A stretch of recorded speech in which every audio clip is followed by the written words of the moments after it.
Francesco Bolingo Yaya, le grand combattant, il est là juste pour vous dire, pour dire la vérité, pour transmettre les messages. Hein? Il n'y a pas de Francesco. Coup de chapeau à tous. En tout cas, merci vraiment la Francis, c'est plus que Bolingo. La façon où Bundela Mboka Rayo, vraiment tu es un patriote. Je suis congolais. Kabila nous tue. Les Rwandais, Kabila nous tue. Le Rwanda payera un jour pour tous ces massacres effectués au Congo.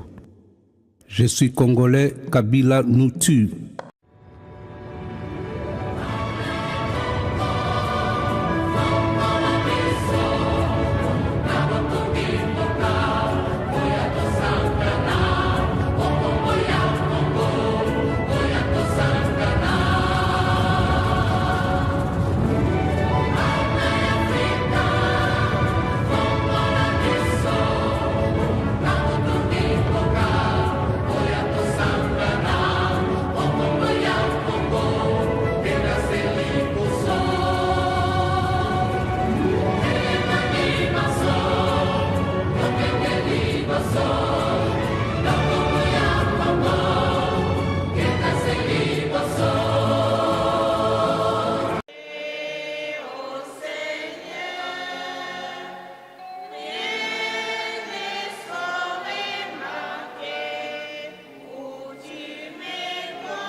ingeta Francisco plus que Bolingo ozo sana Congo vraiment nzambe akopesa yo akorépondre yo